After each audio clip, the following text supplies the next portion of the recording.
આ વિડીયો ખૂબ જ લાંબો છે, પરંતુ દરેક હિન્દુએ આ વિડીયો અવશ્ય જોવો જોઈએ અને આના વિશે વિચારવું જોઈએ અને આના વિશે નિર્ણય લેવો જોઈએ. નમસ્કાર મિત્રો, જય મહાદેવ, જય શ્રી કૃષ્ણ. હું છું આચાર્ય ડૉક્ટર અજય પંડ્યા. મિત્રો, હું આજે કંઈક અલગ વાત લઈને આપની સમક્ષ આવ્યો છું. હમણાં આપણા વિધાનસભા સત્રની અંદર, ચોમાસા સત્રની અંદર એક કાનૂન પાસ થવા જઈ રહ્યો છે. એ કાનૂનની અંદર જે મેં પેપર અથવા તો અહીંયા મેં ઘણા સોશિયલ મીડિયાના માધ્યમથી પણ જે જાણ્યું, ત્યારે મને એવું થયું કે આના વિશે કંઈક વાત કરવી જોઈએ. હજી આને સમજવું જોઈએ કે શું થઈ રહ્યું છે. જો ખરેખર પેપરમાં આવે છે એ પ્રમાણે એને સોશિયલ મીડિયાની અંદર જે વાતો થઈ રહી છે એ પ્રમાણે થઈ શકે તો આ ખરેખર ક્યારેક કાચું કપાઈ જવાની પણ સંભાવના છે. એટલે કે અહીંયા જે થવા જઈ રહ્યું છે એ સૂકા ભેગું લીલું ઘાસ ભરવાની શક્યતા વધી ગઈ છે. અહીંયા પાડાને વાક્યા પખાલીને દામ આપવાની વાત થઈ રહી છે. તો અહીંયા જે મીડિયાના માધ્યમથી અને જે મારી પાસે જે કાંઈ એટલે કે પેપર આ દિવ્ય ભાસ્કરની ન્યૂઝ મારી પાસે છે એનાથી જોવા મળ્યું છે. દરેક વ્યક્તિઓ વિચારજો અને ખાસ કરી અને બ્રાહ્મણ સમુદાય અને પંડિતો કર્મકાંડ સાથે જોડાયેલા છે એ ખાસ કરીને વિચારજો. આની અંદર જે મીડિયાની અંદર જે વ્યવહાર પસાર થઈ રહ્યા છે કે કયો કાનૂન પસાર થવાનો છે, એમની અંદર જ્યોતિષોની ગણના ક્યાં થઈ છે એ જુઓ. જ્યોતિષ એક આપણા ભારત સરકારની અંદર તમામ ઘણી બધી યુનિવર્સિટીઓની અંદર સ્પેશિયલ જ્યોતિષ શાસ્ત્ર વિષય રાખીને ભણાવવામાં આવે છે. જ્યોતિષની જાણકારી એટલે કે ઘણા બધા લોકોના માધ્યમથી દેવામાં આવે છે. અને જ્યોતિષ એક સ્પેશિયલ વિષય તરીકે જ નહીં, પણ જ્યોતિષ ભણવા માટે થઈને આખી યુનિવર્સિટી પણ છે ને અમે એટલે કે 10 વર્ષ સુધી અભ્યાસ કર્યો ત્યારે જ્યોતિષ શાસ્ત્રની અંદર માહિતી પ્રાપ્ત થઈ. તો અહીંયા પહેલો શબ્દ એ વાપરવામાં આવ્યો છે કે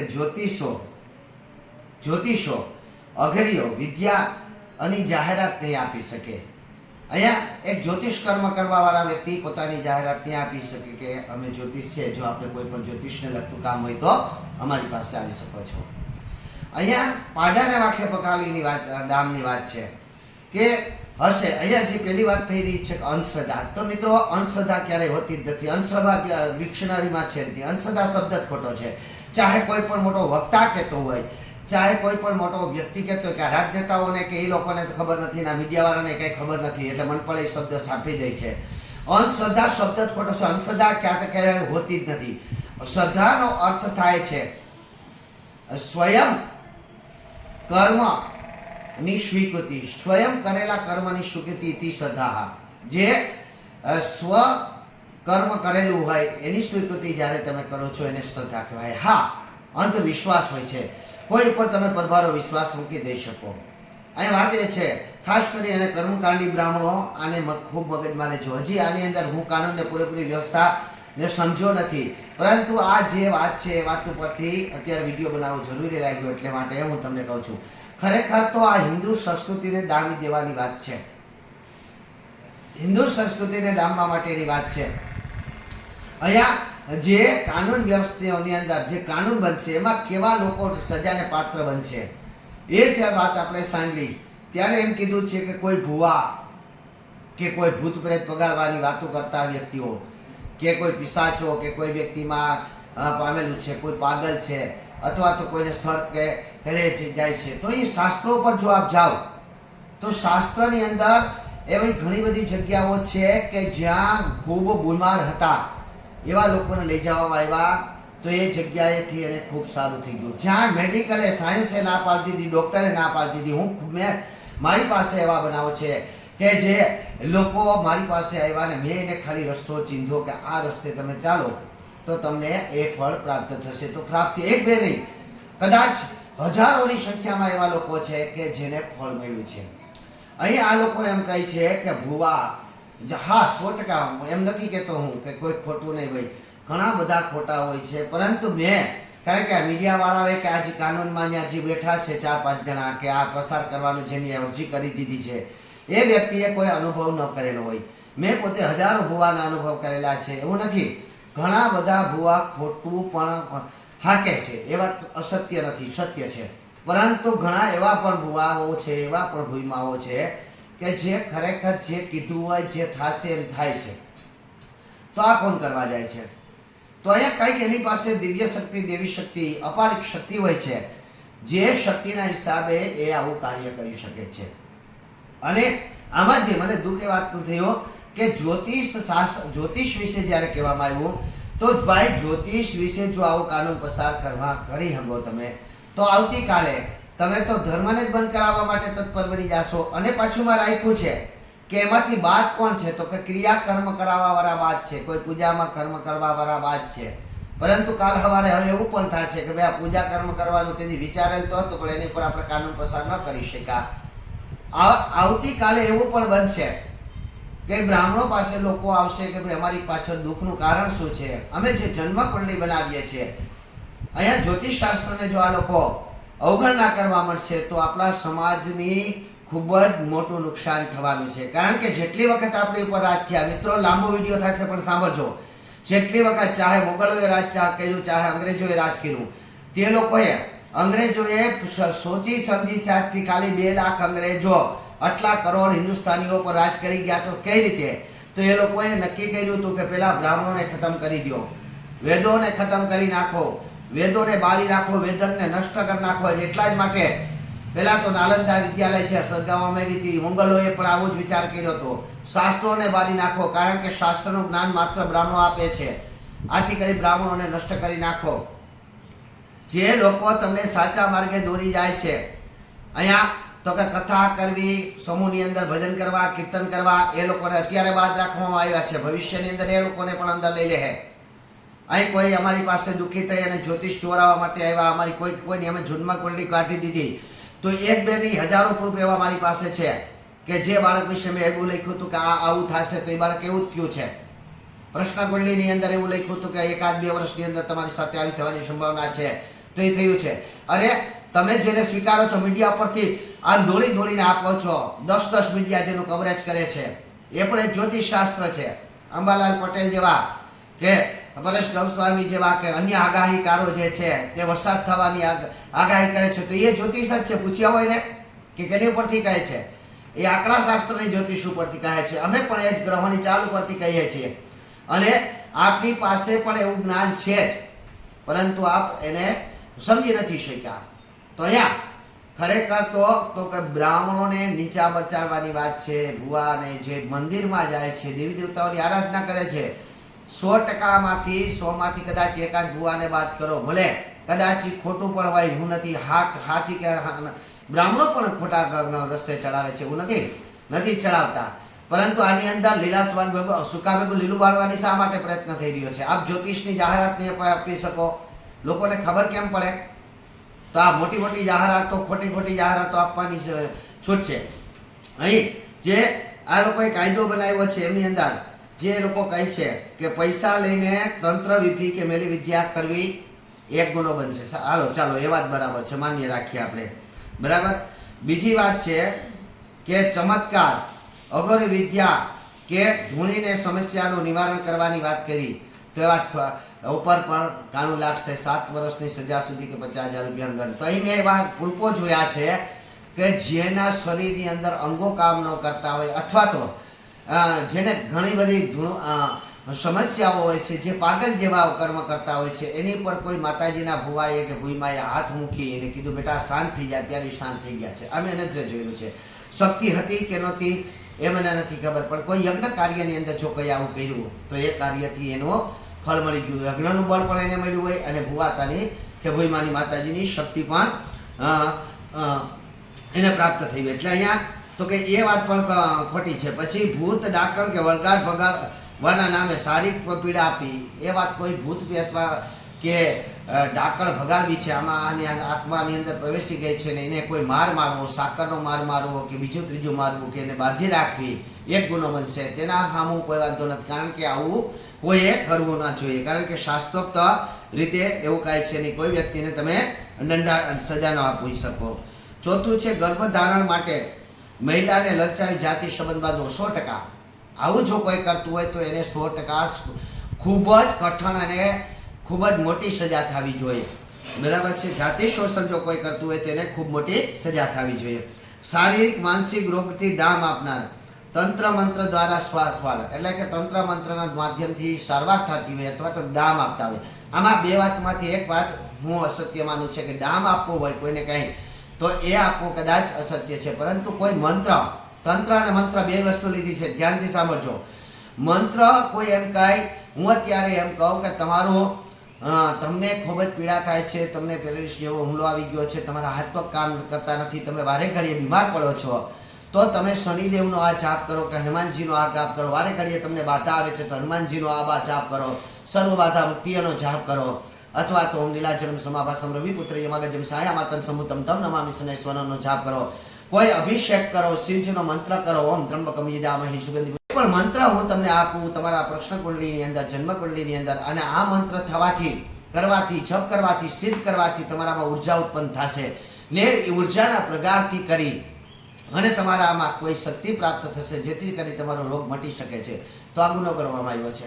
તો આને ગુનો તમે કઈ રીતે ગણી શકો? મિત્રો, એક મારી સાથે સત્ય ઘટના બનેલી છે, હું તમને કહી દઉં કે જ્યારે આપણે કોરોના આવ્યો, જો કે કોરોનાની મેં ભવિષ્યવાણી પણ 2019માં કરી હતી. મારા વિડીયો તમે યુટ્યુબ ઉપર ડૉક્ટર અજય પંડ્યા બોલીને જોઈ શકો છો. 2019માં મેં એવું કીધું હતું કે વિશ્વ પર ભયંકર રોગ આવી રહ્યો છે, વિશ્વ આખું તડપશે, વિશ્વ આખું એક સાથે આવી એનો ઔષધિ પ્રાપ્ત કરવાનો પ્રયત્ન કરશે, પરંતુ ઔષધિ મળશે નહીં, લાખો લોકો મરશે, કોઈ પરિવારના સભ્યો એકબીજાનું મુખ જોવા તૈયાર નહીં હોય. ત્યારે લોકો વેક્સિનથી, બરાબર છે, આપણે વિચારી શકીએ કે વેક્સિનથી પણ ઘણા લોકોનો ફાયદો થયો હતો, પરંતુ આ સમયને વિશે મેં 65 ક્રિયાઓ અને 73 લગ્ન કર્યા હતા. એ બે સમયમાં જ્યારે કોઈને હલવાની મનાઈ હતી ત્યારે, અને મેં નથી વેક્સિન લીધી કે નથી મને કોઈ દી છીંક આવી કે નથી મને કોઈ દી તાવ આવ્યો, પરંતુ મારો એક નિયમ બની ગયો હતો ત્યારે કે મારે રોગ પ્રતિકારક શક્તિ મેળવવી છે. અને રોગ પ્રતિકારક શક્તિ મેળવવા માટે હું જે જાપ શનિના અને શિવજીના જાપ કરતો હતો, શિવજીના જાપથી અને શનિના જાપથી જ મને શક્તિ પ્રાપ્ત થઈ હતી. જ્યાં ને હું કોરોના વાળાને સ્પર્શ પણ કરતો હતો, જેના લગ્ન કરીને આવ્યો કે ક્રિયા કરાવીને આવ્યો, અને એ ઘરેથી ફોન આવ્યો, દાદા અમારે ત્યાં પોઝિટિવ રિપોર્ટ આવ્યા હતા. સરકારે પણ કીધું હતું કે કોઈ આવી જગ્યાએ કે કોઈનો પોઝિટિવ પરિવારમાં કે કોઈને સ્પર્શ કરેલા લોકોનો પોઝિટિવ રિપોર્ટ આવ્યો હોય તો આપણે રિપોર્ટ કરાવી લેવાનો. મેં નથી રિપોર્ટ કરાવ્યો. તો અહીંયા એ મંત્રની શક્તિથી મને બળ પ્રાપ્ત થયું હતું, કહેવાનો અર્થ થઈ છે.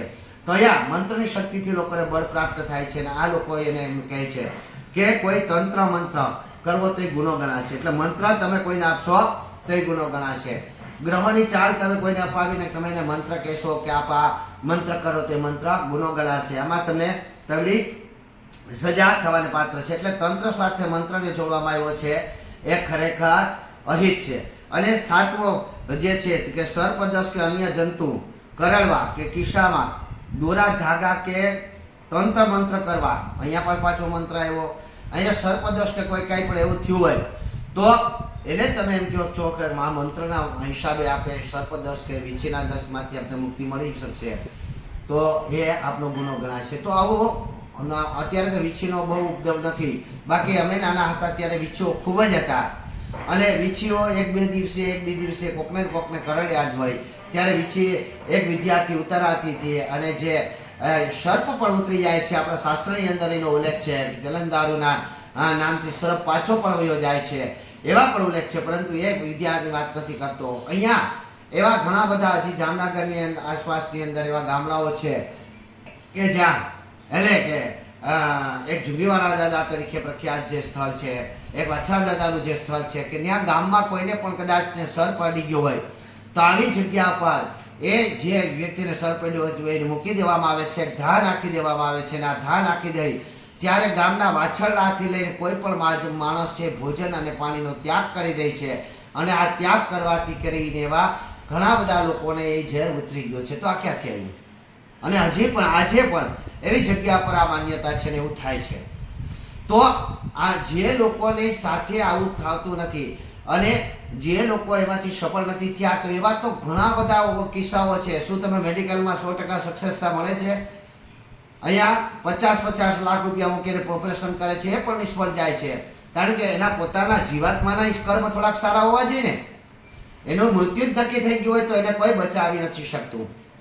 પરંતુ હા, મૃત્યુ પણ ડબલ થઈ શકે છે. એ વાત અહીંયા તો દ્વિભાવી હોઈ શકે છે. અહીંયા એવું પણ એટલે એ વાત સમજાવવા જાય કે મૃત્યુ પહેલા પણ કોઈ મરી શકે છે, તો એ વાત પણ સત્ય છે. તો એ ખરેખર તો જે વાત થઈ રહી છે કે આપણા શાસ્ત્રોને ડામવાની વાત થઈ રહી છે, જ્યોતિષને ડામવાની વાત છે. અહીં ખરેખર તો એવું જ કહેવામાં આવ્યું છે કે જ્યોતિષ વિદ્યા આપે કરાવી ન જોઈએ. આ તંત્રની સાથે મંત્રને જે જોડવામાં આવ્યા છે એ વિરોધ છે. અને હા, અત્યારે બીજી એક ખાસ વાતથી કહી દઉં કે અત્યારે કોઈ નેતાઓ જે વિરોધ પક્ષના લોકો છે એ આનો વિરોધ કરવાના જ નથી. કારણ કે તેને તો વિરોધ કેવાનું કરવાનું છે તો કે જે હિન્દુ સંસ્કૃતિના હિત માટેની વાત હોય તો વિરોધ કરવાવાળા છે. બાકી હિન્દુ સંસ્કૃતિની જાળવણી માટેની કોઈ વાત હોય તો અત્યાર સુધી કોઈ પણ નેતાઓ, વિરોધ પક્ષના નેતાઓ ક્યારેય વિરોધ કરવાના નથી, ચાહે કોંગ્રેસ હોય, આમ આદમી પાર્ટી હોય કે અન્ય પક્ષના લોકો હોય. તો અહીંયા જે આપણા વિધાનસભાની અંદર જે 2 દિવસ પછી જે આ સત્રની અંદર આ કાનૂનને પ્રસ્તાવ રાખવાનો છે, એ કાનૂનના પ્રસ્તાવને આપણે રોકવા માટે કાંઈ કરવું જોઈએ, એનો વિરોધ કાંઈ કરવો જોઈએ. મહેરબાની કરીને અવશ્ય આપ જવાબ આપજો. કારણ કે આપણે સંસ્કૃતિને ડામવા માટેનો પ્રયાસ છે, નહીં કે આ કોઈ ખરાબ કર્મ કરવાવાળા વ્યક્તિને સજા આપવાનો. હા, હું એમ કહું છું, કોઈ એવા ભૂવા હોય કે એવા ભૂઈમાં હોય, કોઈને લૂંટતા હોય કે અન્ય કારણો કરતા હોય કે દોરા ધાગા કરી, એટલે દોરાથી પણ ઘણાને સારું થઈ જાય છે, દોરો આપે છે. તો આપ જાઓ, લાખો લોકો અત્યારે દાદબાને ત્યાં કેવા ઘણા બધા સ્થળો છે, ભુવા છે, સુરાપુરા ધામ તરીકે પ્રખ્યાત છે, લાખો નહીં, પણ ત્યાં તમને જગ્યા નથી મળતી. મંત્રીઓ તમે લાઈનમાં ઉભા છો તો હું ત્યાં શ્રદ્ધા નથી, ત્યાં કોઈને વિશ્વાસ નથી, તો એમને બધા ભેગા થયા. મૂર્ખા છે બધા, ડોબા છે ને તમે લોકો સમજદાર છો.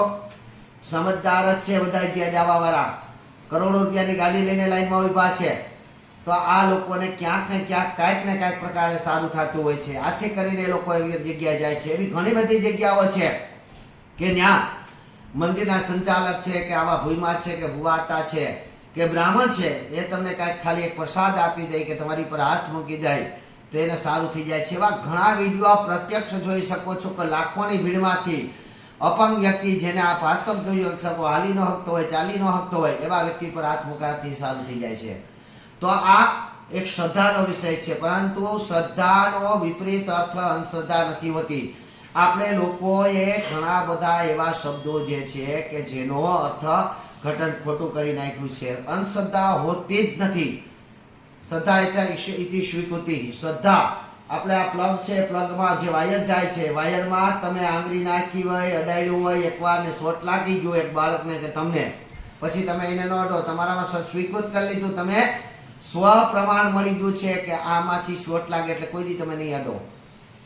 તો સ્વયં કર્મનું જે સ્વીકૃત કરેલું કાર્ય છે એને શ્રદ્ધા કહેવાય. એટલે અંધશ્રદ્ધા ક્યારેય હોતી જ નથી. હા, તમે કોકની પર વિશ્વાસ મૂકો છો. મિત્રો, અવશ્ય જાણજો આ વાતને, અવશ્ય આની વિશે આપણે શું કરવું જોઈએ. ખાસ કરી અને બ્રાહ્મણોને મારો વિચાર છે કે આવતીકાલે જે આમાંની અંદર જે અન્ય મુદ્દાઓ લખેલા છે કે એ બાદ છે કે એ દંડને પાત્ર નથી, તો એવા કયા મુદ્દા છે એ પણ તમને કહી દઉં કે કોઈ પણ પ્રકારે પૈસા લીધા વિના કરતા ભજન, પ્રવચન કે યાત્રા, તમે કોઈ પ્રવચન કરો છો, કોઈને યાત્રામાં લઈ જાઓ છો, પૈસા લીધા વગર, એવું લખ્યું છે કે કોઈ પણ પ્રકારના પૈસા લીધા વગર ભજન તમે કરવા ક્યાં જાઓ છો કે પ્રવચન કરવા જાઓ છો કે કોઈને યાત્રામાં જોડાવ છો, તો એમાં કોઈ ગુનો નથી.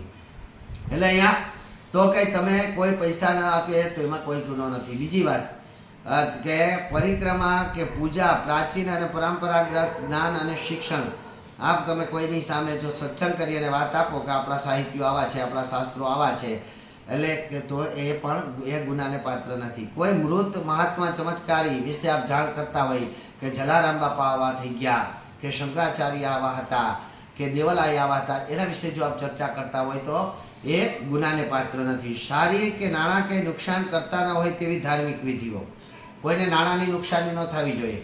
એટલે અહીંયા તો એવું પણ જાણી શકો કે તમે કોકની આ 10 કલાક કે 7 દિવસ કર્મ કરાવી આવો, પરંતુ એ જો તમને 25,000, 5,000 રૂપિયા કે 500 રૂપિયા આપે અને પછી એમ કે આ તો અમારું નાણાં નુકસાન થયું, તો એ નાણાકીય નુકસાન ન થવી જોઈએ. એટલે એવું કાર્ય કરવું જોઈએ. જો તમને કોઈ દક્ષિણા આપી કે દક્ષતા તમને તમારી દક્ષતાનું મૂલ્ય આપ્યું, તો એ વાત અહીંયા થોડીક અસત્ય કરશે.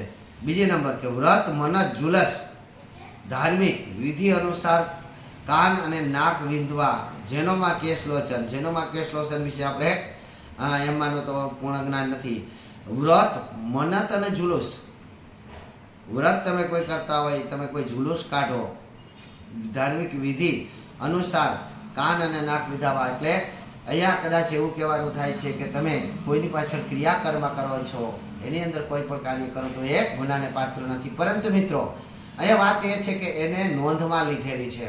કાલ સવારે આ વાતને પણ એવું કહેવામાં આવી જાય છે કે આ તેથી વિચાર ઉપર હતો એટલે તો ત્યાં રાખ્યો તો મુદ્દો, અને આવતીકાલે કદાચ આને પણ બંધ કરી દેવાનો પ્રયત્ન થશે. એટલે ખરેખર તો આ હિન્દુ સંસ્કૃતિનો વિનાશ કરવાનો પ્રયત્ન થઈ રહ્યો છે. વિડીયો ખૂબ જ લાંબો થઈ રહ્યો છે, ક્ષમા કરજો, પરંતુ મારા વિડીયોને શેર કરજો અને આપ આપનો વિચાર મને અવશ્ય રજૂ કરજો. કારણ કે આના વિશે આપણે શું કરવું જોઈએ, આપણે બધાએ તમામ હિન્દુ લોકોએ વિચારવાનું છે. જે એવું નથી કે જે બ્રાહ્મણો છે કે જે ભુવાઓ છે કે જે કર્મકાંડ કરે છે કે જે જ્યોતિષકાર છે કે જે કથાકારો છે એને જ આની પર વિચાર કરવો જોઈએ. પરંતુ ના, આજના બ્રાહ્મણોના બાળકો પાસે પણ વેદનું જ્ઞાન નથી, પુરાણોનું જ્ઞાન નથી. એની પાછળનું કારણ એ છે કે વિશિષ્ટ બ્રાહ્મણોનો નષ્ટ પહેલેથી કરી દેવામાં આવ્યા, પરંતુ બ્રાહ્મણોએ આ દેશ માટે ઘણી બધી કુરબાની આપી છે. વેદોને બચાવવા માટે પોતાના યુવાન દીકરાઓને કપાવી નાખ્યા છે. આ બ્રાહ્મણોની કહાની છે. એટલા માટે મહેરબાની કરી અને આ વિડીયોને પણ શેર કરજો. અને આપણે એ જાણવાનું જરૂરી છે કે આની અંદર આપણી સંસ્કૃતિનો વિનાશ થવાનો જો પ્રયાસ થઈ રહ્યો હોય તો આપણે રસ્તા ઉપર પણ ઉતરવું પડશે, અથવા તો આનો ખુલ્લેઆમ વિરોધ કરવો પડશે, અથવા તો આપણે એ લોકોને રોકવા પડશે. અને જો વિરોધ પક્ષના લોકો જો નહીં રોકે તો આપણે સરકારને રોકવું પડશે. અને સરકાર આવું પગલું શા માટે ભરે? ભલે અરજી કોઈને પણ આપી, ભલે જે કાંઈ થયું, સરકારે આવું ન કરવું જોઈએ. આ સંદેશો મારો આ વિડીયો અવશ્ય આપણા જે કોઈ આપણા વિધાનસભાના અધ્યક્ષ છે તેમજ આપણા મુખ્યમંત્રી છે ત્યાં સુધી આ પહોંચી જાય એટલો પ્લીઝ મહેરબાની કરીને શેર કરજો. નહીંતર આપણા બાળકોનું ભવિષ્ય રૂંધાઈ જશે. કારણ કે આની એક એક તથ્યની ઝીણવટપૂરી જો વાતોને આપણે સાંભળીએ અને સમજીએ તો એની અંદર છેલ્લે સુધીમાં એવું જ કહેવામાં આવ્યું છે કે આપણે ભવિષ્યની અંદર જો આમાં અન્ય ધર્મોના નામ નથી લેતો, પરંતુ એના ધર્મની અંદર શીખવાડવા માટેની જે વાતો છે એ બધું બાદ રાખવામાં આવી છે.